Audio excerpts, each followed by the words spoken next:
7 cara insyaf dari hutang konsumtif ala ibu zaman dulu. Sebelum lanjut, pastikan klik tombol subscribe, share, dan like dulu ya, supaya channel ini bisa bermanfaat buat lebih banyak teman-teman.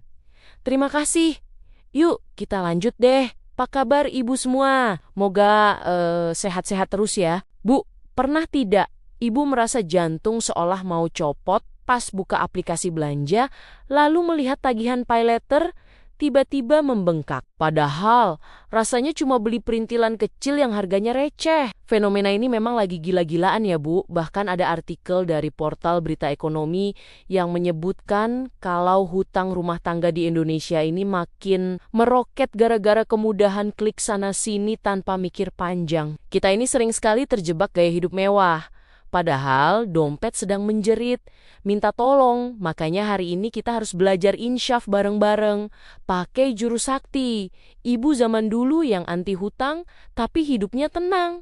Lahir batin, mari kita bongkar satu persatu rahasia Simbah dan ibu kita dulu yang bisa bangun rumah dan sekolahin anak sampai sarjana tanpa harus pusing sama debt collector yang hobinya meneror lewat telepon setiap pagi. Tips yang pertama dan paling utama adalah ibu harus bisa bedakan mana yang benar-benar butuh dan mana yang cuma lapar mata alias keinginan sesaat saja. Seringkali kita merasa butuh ganti teflon baru cuma karena warnanya merah muda.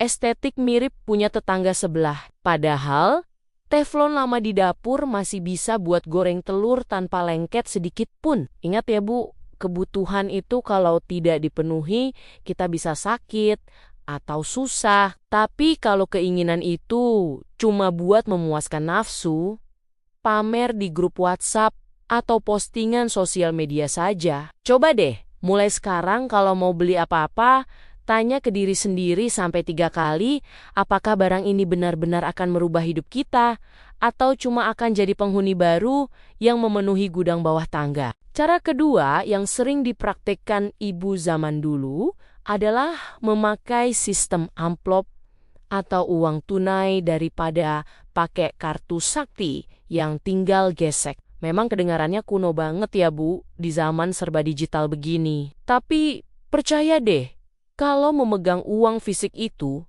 rasa sayangnya lebih besar daripada cuma angka di layar ponsel. Kalau ibu pegang uang Rp100.000 asli, rasanya berat sekali mau mengeluarkan dari dompet.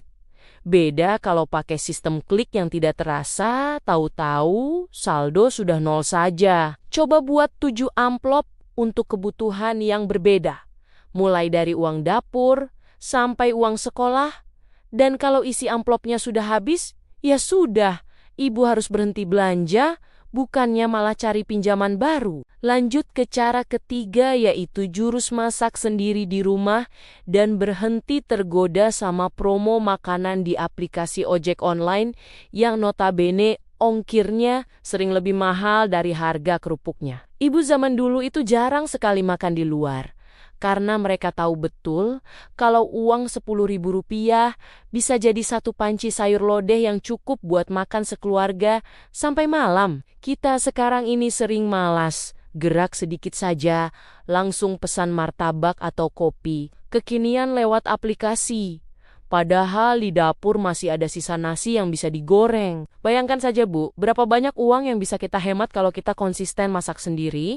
Mungkin dalam 1 bulan kita sudah bisa bayar cicilan panci yang sempat nunggak itu. Tips keempat ala ibu zaman dulu adalah kreatif. Memanfaatkan apa yang ada. Alias jangan gampang membuang barang, lalu beli yang baru. Cuma karena masalah sepele. Ibu ingat tidak? Kalau dulu kaleng biskuit legendaris, isinya malah alat jahit, lengkap dengan benang dan jarumnya. Itu adalah simbol kreativitas yang luar biasa loh Bu. Sebelum memutuskan berhutang untuk beli perabotan baru, coba ibu tata ulang atau cat ulang perabotan lama, biar suasananya terasa segar kembali, tanpa harus keluar biaya besar. Jangan sampai kita berhutang demi barang pecah belah, cuma karena pengen punya piring cantik, buat difoto pas ada acara arisan minggu depan. Cara kelima yang tidak kalah penting adalah Ibu harus berani berkata tidak pada pergaulan yang bikin kantong jebol, atau istilah kerennya jangan memaksa ikut gaya hidup sosialita. Kalau budget kita masih kelas biasa, seringkali kita berhutang karena merasa malu kalau tidak pakai baju seragam yang harganya selangit pas ada acara kumpul keluarga atau teman sekolah. Ibu harus sadar kalau teman yang baik tidak akan menilai ibu dari merek tas yang ibu bawa, melainkan dari ketulusan hati ibu saat mengobrol. Kalau memang budgetnya lagi tipis, jujur saja kalau tidak bisa ikut, itu jauh lebih terhormat daripada harus pusing memikirkan cara bayar cicilan pinjaman online cuma demi gengsi yang tidak ada habisnya. Tips keenam adalah terapkan aturan tunggu 24 jam sebelum ibu memutuskan untuk klik tombol bayar di keranjang belanja online. Ibu zaman dulu kalau mau beli barang besar, biasanya akan merenung dulu berhari-hari, bahkan menabung koin demi koin di celengan ayam sampai penuh. Nah, sekarang kita bisa tiru kesabaran mereka dengan cara memasukkan barang ke keranjang saja dulu, lalu tutup aplikasinya dan tidurlah dengan tenang. Biasanya setelah bangun tidur, keinginan buat beli barang itu bakal hilang sendiri karena otak kita sudah mulai berpikir logis lagi kalau barang itu ternyata tidak penting-penting amat buat dibeli. Cara ketujuh sekaligus yang paling pamungkas adalah belajar rasa syukur, atau dalam bahasa Jawa sering disebut sebagai sikap nerimo ing pandum. Ibu zaman dulu hidupnya tenang karena mereka tidak sibuk membandingkan dapur mereka yang sederhana dengan dapur orang lain yang pakai meja marmer. Kita sering merasa kurang dan butuh belanja ini, itu hanya karena kita terlalu sering melihat kehidupan orang lain di internet yang kelihatannya selalu sempurna. Padahal bisa jadi orang yang fotonya keren itu cicilannya lebih banyak dari kita. Jadi mendingan kita syukuri apa yang ada di depan mata, biar hati tenang dan hutang tidak berani mendekat lagi. Memang harus kita akui ya Bu, kita ini seringkali jadi korban iklan dan gengsi yang kita buat-buat sendiri sampai akhirnya terjebak dalam lingkaran setan hutang yang mencekik leher. Kadang kita ini lucu ya Bu, beli barang yang tidak kita butuhkan dengan uang yang tidak kita miliki cuma untuk membuat orang yang tidak kita sukai merasa terkesan. Mari kita renungkan sejenak, apakah kebahagiaan sesaat saat menenteng tas baru itu sebanding dengan rasa was? Wah, setiap kali ada kurir datang atau ada nomor tidak dikenal menelepon. Hidup sederhana tanpa hutang itu rasanya jauh lebih mewah daripada hidup penuh gaya tapi setiap malam susah tidur karena memikirkan bunga yang terus berjalan.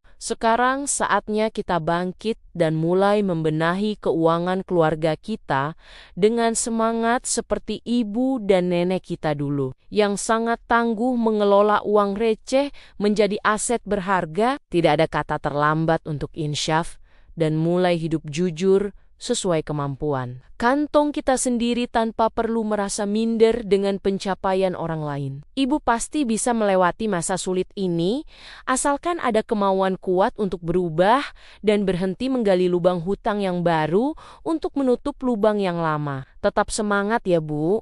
Mari kita buktikan kalau kita bisa jadi ibu cerdas yang mandiri secara finansial dan membawa kedamaian bagi seluruh anggota keluarga di rumah. Demikian, terima kasih sudah mendengarkan ceritaku kali ini. Sampai ketemu lagi di cerita-cerita berikutnya. Tetap semangat ya ibu-ibu semua.